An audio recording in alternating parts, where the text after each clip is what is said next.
तो हाँ जी, तो फिर यहाँ पे शुरू करते हैं। लेट्स सपोज आपके पास एक कंपनी है, ठीक है, आप कंपनी के वहाँ पे ऑनर हो।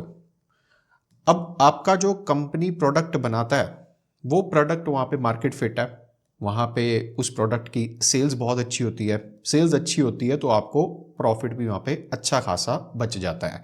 यहाँ पे एक प्रॉब्लम आ रही है आपको, एज ए ऑनर आपको एक प्रॉब्लम आ रही है कि आप जो कंपनी में यहाँ पे प्रोडक्ट बनाते हो, आप चाहते हो कि यार वो कंपनी का जो प्रोडक्ट हमारा बहुत ज़्यादा वहाँ पे बने बने मतलब कि मैन्युफैक्चर हो और साथ ही साथ उसकी सेल्स भी वहाँ पे इंक्रीज हो, जिससे हमारा प्रॉफिट इंक्रीज हो। ठीक है, इसके लिए मैन्युफैक्चरिंग करने के लिए या वहाँ पे अपनी नई कंपनी में फैक्ट्री डालने के लिए आप चाहते हो कि यार मुझे ना इस टाइम पे 5 करोड़ की वहाँ पे रिक्वायरमेंट है। कितनी? 5 करोड़ की रिक्वायरमेंट है। आपके पास यहाँ पे पहला ऑप्शन क्या आया? आपने सोचा यार मैं ना फादर साहब को फ़ोन लगाता हूँ, फादर साहब को बोलता हूँ कि पापा थोड़ी हेल्प कर दो, मुझे पैसे की इस टाइम की ज़रूरत है। पापा आगे से बोलते कि बेटा मेरे अकाउंट में ना 25,000 रुपये पड़े हैं, अगर तुझे चाहिए तो ले ले। तूने कहा यार 25,000 से मेरा क्या बनेगा। आपने अपने फ्रेंड को या किसी फैमिली मेम्बर को कॉल लगाया जो यूएसए में है, ठीक है, उसको बोला यार मेरी हेल्प कर दे, ऐसा मेरा कंपनी है बहुत बढ़िया चल रही है, प्रॉफिट अच्छा है, तो ना मुझे उसमें फैक्ट्री वगैरह डालनी है, नए एम्प्लॉयज़ को हायर करना है, तो मुझे कम से कम तू 5 लाख की मदद कर दे। अब यूएसए वाला आपका दोस्त बोलता है यार यहाँ पे हमारे ट्रम्प चाचा का तुझे हाल पता है, ये कभी भी हमें यहाँ से निकाल देगा, हमारी नौकरी चली जाएगी, तो मेरा इस टाइम तेरी हेल्प करना बनता नहीं है, मैं खुद यहाँ पे मेरे लाले बड़े हुए हैं। आपके बाद नेक्स्ट यहाँ पे ऑप्शन क्या आता है? आपने सोचा यार कोई रिश्तेदार वगैरह या कोई फैमिली मेम्बर तो हेल्प कर नहीं रहा, मैं यहाँ पे जाता हूँ बैंक के पास। आप यहाँ पे बैंक में गए, आपने बैंक में बताया कि मेरी ये कंपनी है, हम ये प्रोडक्ट बनाते हैं, हमारा प्रोडक्ट यहाँ यहाँ पे बिकता है, हमारी इतनी सेल होती है, आपने सब कुछ वहाँ पे बता दिया। बैंक वाले बोलते ठीक है सर, हम आपको लोन दे देते हैं, कोई दिक्कत की बात नहीं, हम आपको लोन दे देंगे। बैंक वाले यहाँ पे क्या बोलते हैं, यहाँ पे कुछ कंडीशंस हैं बैंक वालों की। कंडीशन क्या है? बैंक वाले बोलते हैं सर पहली बात हम आपसे 14% या 15% के करीब वहाँ पे इंटरेस्ट लेंगे, पहली चीज़। दूसरी चीज़ वो बोले कि हम आपसे कोलेट्रल भी लेंगे। कोलेट्रल मतलब कुछ आपको वहाँ पे गिरवी रखना पड़ेगा, उसके बदले हम वहाँ पे आपको लोन देंगे। तीसरी मोस्ट इंपॉर्टेंट चीज़ उन्होंने वहाँ पे बोल दी, कोलेट्रल के साथ साथ आपको कोई वहाँ पे गारंटी भी देनी पड़ेगी, किसी बड़े बंदे की वहाँ पे गारंटी भी वहाँ पे लगेगी, उसके बिना हम वहाँ पे लोन इतना बड़ा आपको 5 करोड़ का नहीं दे सकते हैं। आपने बोला यार इतनी सारी कंडीशंस है, बैंक वाले वहाँ पे हमें मना कर रहे हैं, कोई फैमिली मेम्बर हमें वहाँ पे हेल्प नहीं कर रहा। आपको एक आइडिया आया क्यों ना मैं अपनी कंपनी के छोटे छोटे वहाँ पे हिस्से कर दूँ। कंपनी है आपकी, लेट सपोज ये आपकी सारी कंपनी है, आपने सोचा यार मैं इस कंपनी के ना छोटे छोटे छोटे छोटे छोटे छोटे यहाँ पे हिस्से कर देता हूँ, मैं इसको यहाँ पे रेड से दिखा देता हूँ, ये सारे छोटे छोटे आपने हिस्से कर दिए, लाखों हिस्से आपने कर दिए, हिस्से मतलब कि बिल्कुल छोटा छोटा पार्शल आपने पोर्शन निकाल दिया। आपने कहा कि यार ये मैं बिल्कुल इतना छोटा सा माइन्यूट सा अपना हिस्सा यहाँ पे लोगों को सेल करता हूँ।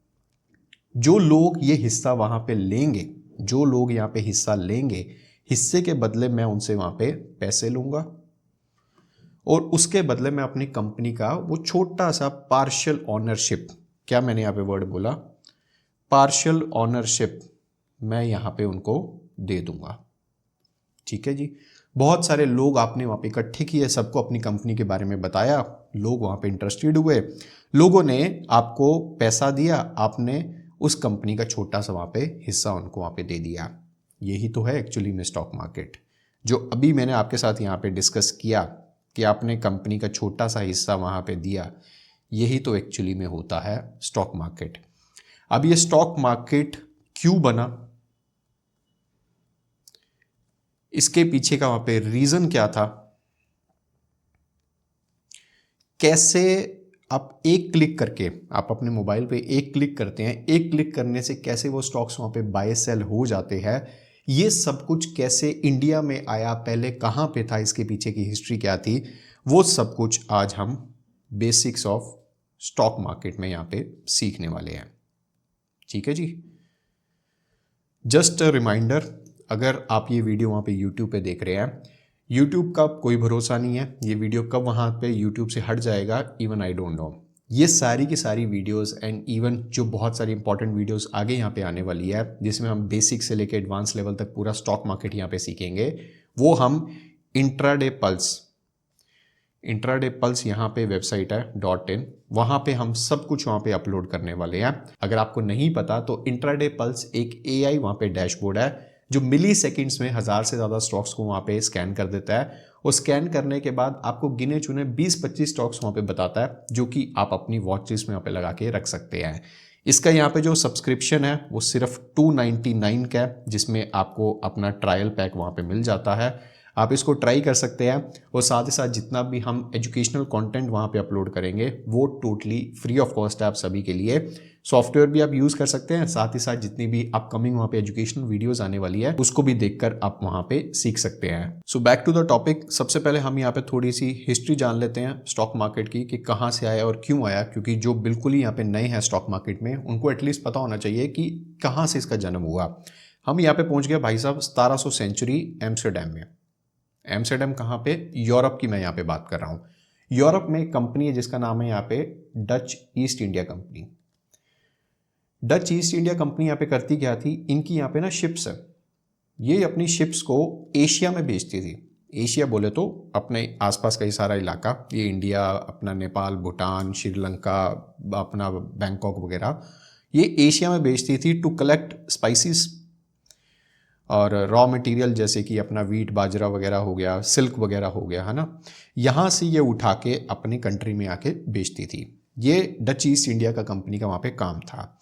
अब जैसे कि मैंने आपको बताया ये शिप्स बेचती थी। शिप, अब जो इसका ऑनर था उसके दिमाग में क्या आया कि यार मेरी जो यहाँ पे शिप है, एक शिप मुझे कॉस्टिंग करती है crores and crores of rupees, उस टाइम पे भी करोड़ों में ही होगी, मतलब उस करेंसी के हिसाब से।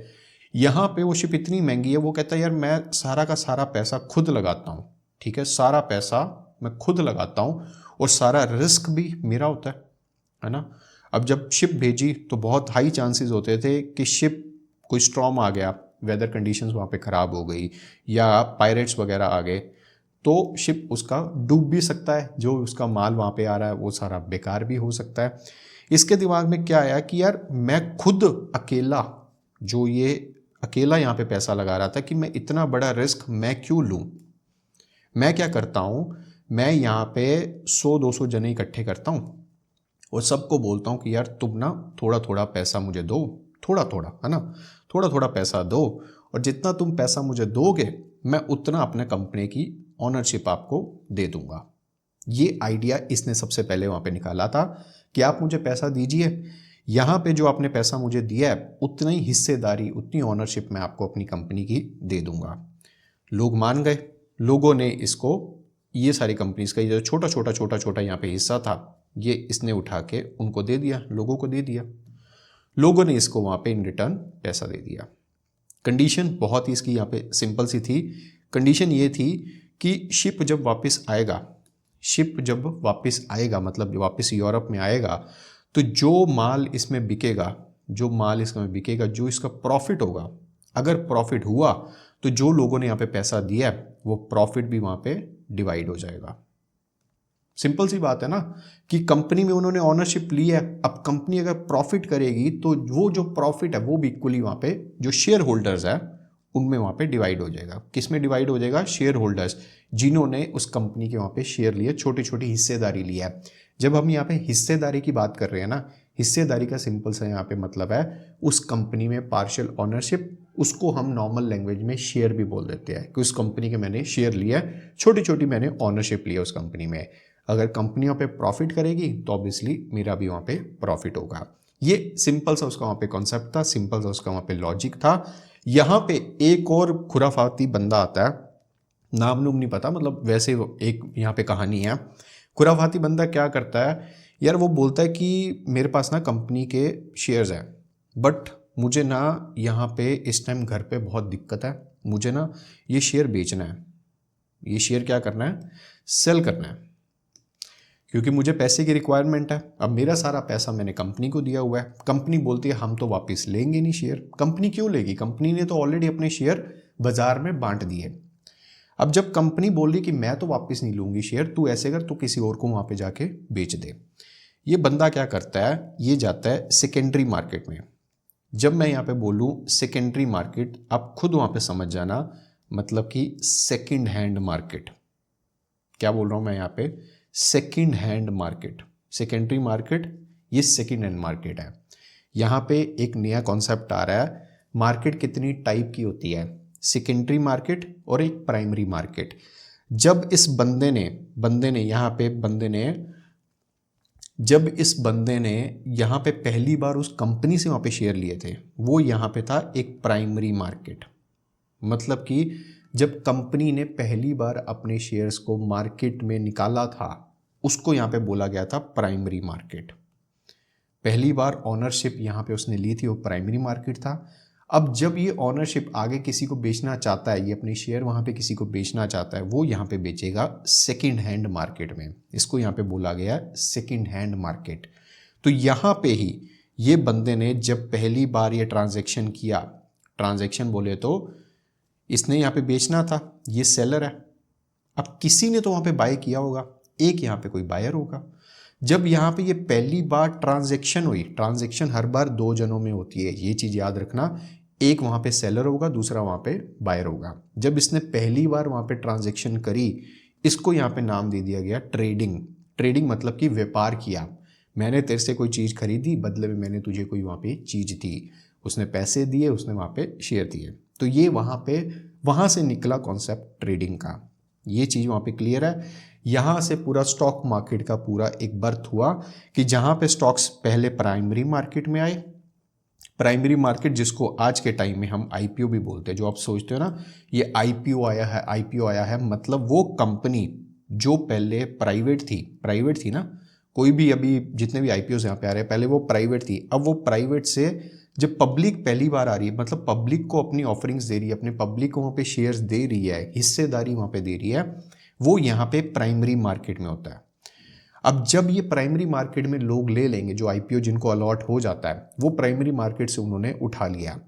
अब जब ये लोग वहाँ पे सेल करेंगे, वो कहाँ पे सेल करेंगे, वो करेंगे सेकेंडरी मार्केट में, सेकेंड हैंड मार्केट में। यहाँ पे ये लोग वहाँ पे सेल करने वाले हैं। सेकेंडरी मार्केट में कौन कौन से प्लेयर्स वहाँ पे आते हैं, वो हम यहाँ पे आगे देखने वाले हैं। अभी तक आई होप इतना आपको समझ आ रहा होगा, एंड जो लोग यहाँ पे यूट्यूब पे देख रहे हैं उनको भी ये चीज़ें वहाँ पे समझ में आ रही है तो एक वीडियो को लाइक ज़रूर कर देना, एक मोटिवेशन ही होती है। और कमेंट सेक्शन में ज़रूर बताना कि कैसा आपको मेरा समझाने का यहाँ पे तरीका लग रहा है। अब यहाँ पे इंडिया की बात कर लेते हैं कि इंडिया में ये चीज़ वहाँ पे कब आई।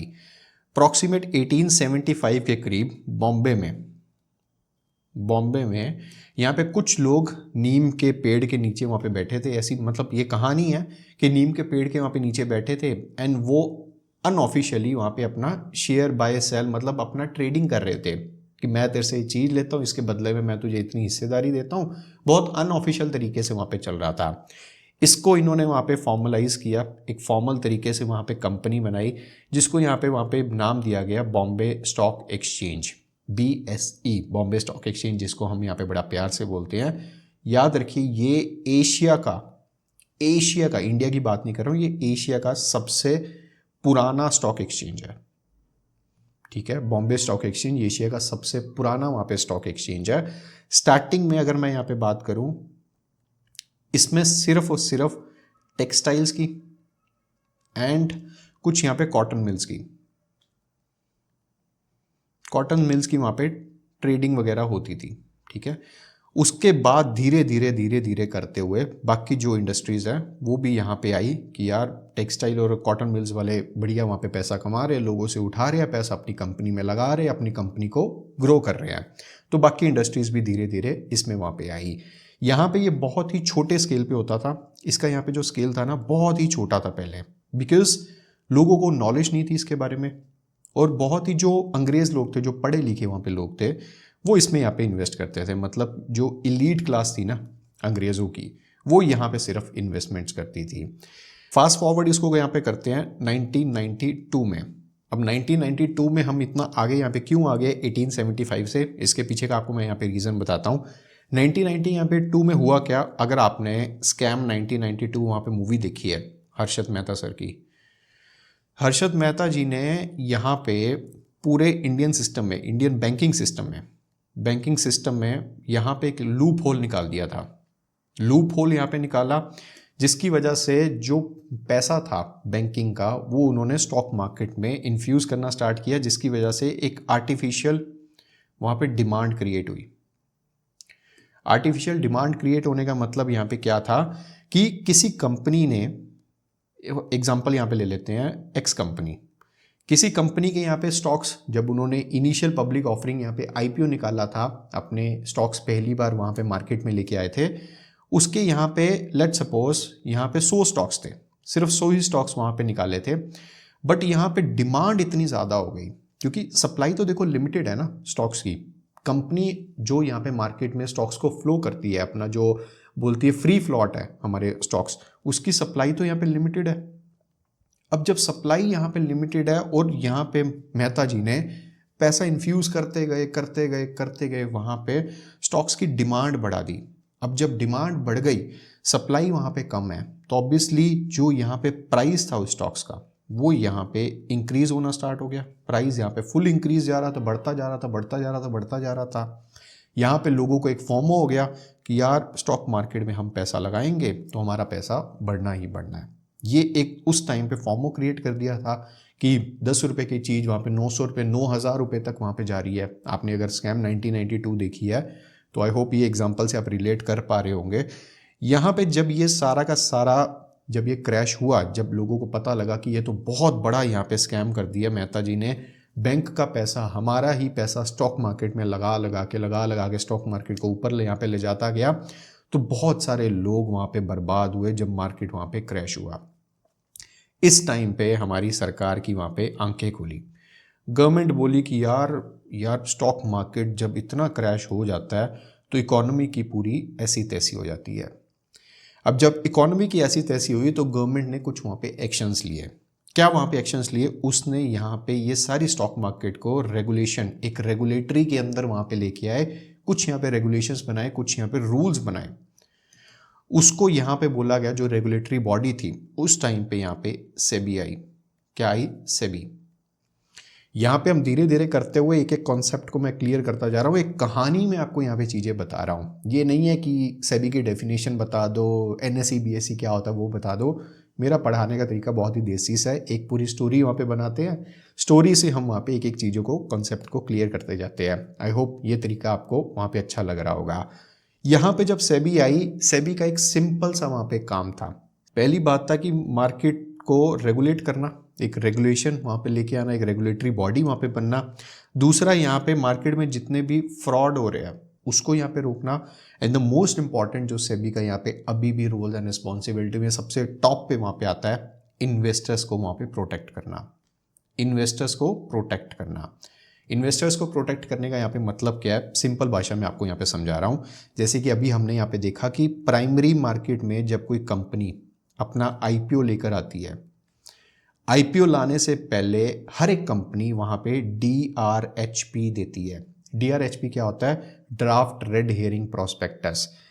सिंपल भाषा में ये एक ऐसा जन्म कुंडली है उस कंपनी की कि अगर उस कंपनी को स्टॉक मार्केट में लिस्ट होना है, मतलब स्टॉक मार्केट में आना है, लोगों से पैसा वहाँ पे उठाना है, तो सेबी को ये डीआरएचपी वहाँ पे देना ही पड़ेगा।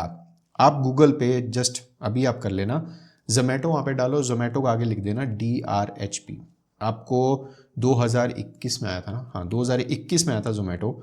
2021 का डीआरएचपी आपको वहाँ पे दिख जाएगा, जिसमें उस कंपनी का पूरा जन्म कुंडली आपको वहाँ पे दिख जाएगी।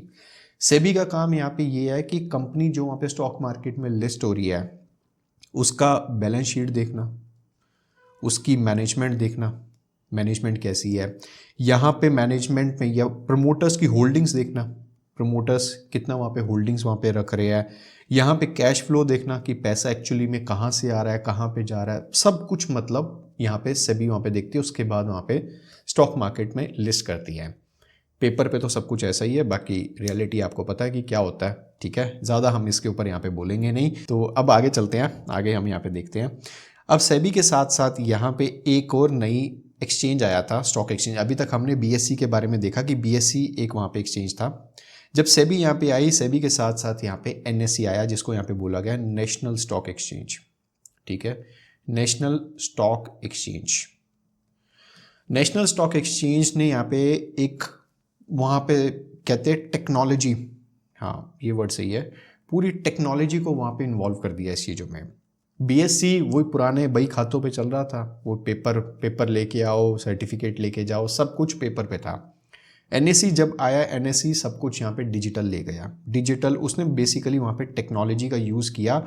उसने यहाँ पे जो जितने भी इलेक्ट्रॉनिक चीज़ें होती थी ना, इलेक्ट्रॉनिक ट्रेडिंग वहाँ पे स्टार्ट कर दी है। ये वर्ड परफेक्ट है, इलेक्ट्रॉनिक ट्रेडिंग वहाँ पे स्टार्ट कर दिया। एनएससी बोला तुम इंडिया में कहीं पे बैठे हो या दुनिया में कहीं पे बैठे हो, तुम्हें अगर स्टॉक मार्केट में खरीदना बेचना है, तुम अपने मोबाइल फ़ोन से या कंप्यूटर लैपटॉप से वहाँ पे एक क्लिक में, वन क्लिक में तुम सब कुछ यहाँ पे कर सकते हो। तुम्हें ये नहीं है कि मुंबई आना पड़ेगा या किसी स्टॉक एक्सचेंज में जाना पड़ेगा या किसी ब्रोकर के पास जाना पड़ेगा, नहीं, तुम घर बैठे बिठाए ये सब कुछ वहाँ पे कर सकते हो। एक ही क्लिक में सारा काम आपका वहाँ पे हो जाएगा। अब यहाँ पे टर्म आती है ब्रोकर की। ब्रोकर क्या करता है भाई साहब? ब्रोकर बोले तो अगर जिनको नहीं पता, आपने सुना होगा जीरोधा है ना, अपस्टॉक है, उसके बाद यहाँ पे धन आ गया, फिर यहाँ पे एंजल है, बहुत सारे हैं, ग्रो भी है ना, बहुत सारे यहाँ पे ब्रोकर्स हैं। ये ब्रोकर का यहाँ पे काम क्या है और ये ब्रोकर यहाँ पे क्या करता है, आप एक क्लिक जब करते हो उसके पीछे वहाँ पे क्या सब कुछ होता है, एक एग्जांपल से वहाँ पे आपको समझाता हूँ। यहाँ पे देखिए, एग्जांपल हम यहाँ पे ले रहे हैं। फॉर एग्जांपल आपने यहाँ पे रिलायंस का शेयर बाय करना है, एग्जांपल ले रहा हूँ, अगेन मैं आपको रिपीट कर रहा हूँ, वैसे रिलायंस का ये क्वार्टर का रिजल्ट भी ठीक ठाक आया है। रिलायंस का आपने यहाँ पे शेयर लेना है जिसका यहाँ पे प्राइस चल रहा है 1400 यहाँ पे रुपये। आपने क्या किया, आप ये ब्रोकर जो आपको ऐप वहाँ पे मिलती है, आपने उस पर क्लिक किया, आपने बोला कि मुझे यहाँ पे बाय करना है, आपने प्राइस लगाया यहाँ पे 1400 रुपये।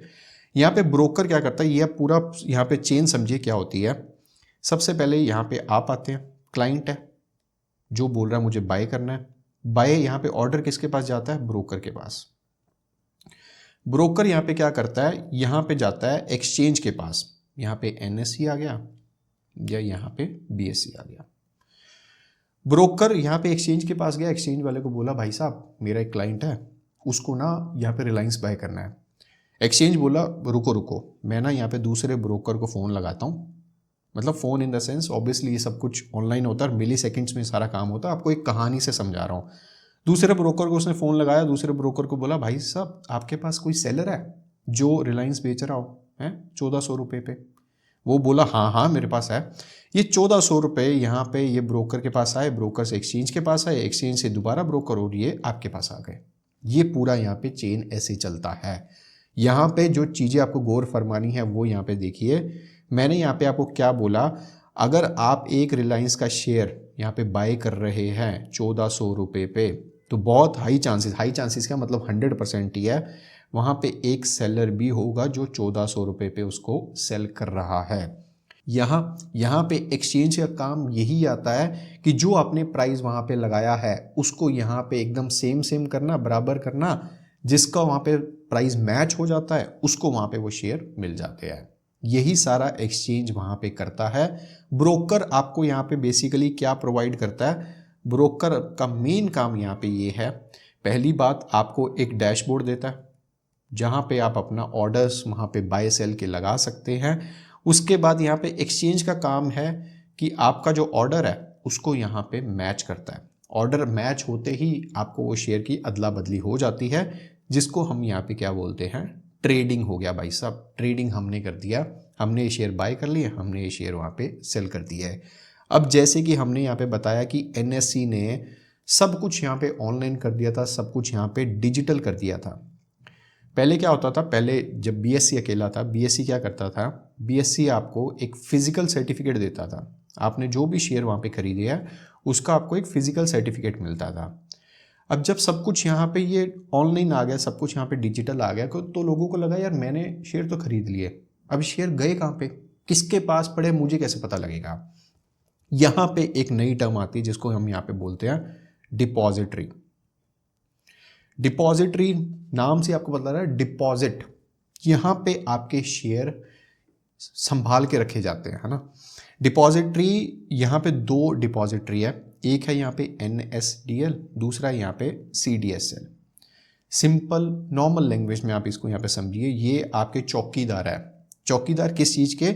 आपके शेयर्स की रखवाली करते हैं। जो आपने शेयर अपने अकाउंट में रखे हुए हैं, बोले तो डीमैट अकाउंट में रखे हुए हैं, किधर भाग गया, डीमैट अकाउंट में जो आपने यहाँ पे रखे हुए हैं, ये उन शेयर्स की वहाँ पे रखवाली करता है। मेरा यहाँ पे कहने का मतलब क्या है कि आपने एज ए क्लाइंट वहाँ पे स्टॉक्स बाय करे, जैसे कि अभी हम रिलायंस की यहाँ पे बात कर रहे थे, आपने रिलायंस से यहाँ पे स्टॉक्स बाय करे, ये स्टॉक्स कहाँ पे जाके डिपॉजिट हो जाएंगे? डिपॉजिट किसके पास यहाँ पे जाके हो जाएंगे? वो है CDSL या NSDL के पास, ये डिपॉजिटरी। और जब आप यहाँ से सेल करेंगे तो ये स्टॉक्स वहाँ पे निकल के पहले ब्रोकर पास जाएंगे, ब्रोकर से एक्सचेंज पास जाएंगे, और एक्सचेंज से जिसने वहाँ पे बाय करना है वो यहाँ पे बाय कर लेगा। ये है पूरा का पूरा वहाँ पे सीन। ऐसे पूरा ये स्टॉक मार्केट वहाँ पे चलता है। छोटा सा यहाँ पे हम रिवीजन कर लेते हैं क्या क्या आज की हमने वीडियो में यहाँ पे सीखा।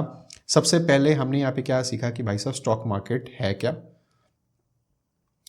स्टॉक मार्केट है क्या, स्टॉक मार्केट की थोड़ी सी हमने हिस्ट्री यहाँ पे जान ली, है ना, स्टॉक मार्केट की हिस्ट्री हमने यहाँ पे जान ली।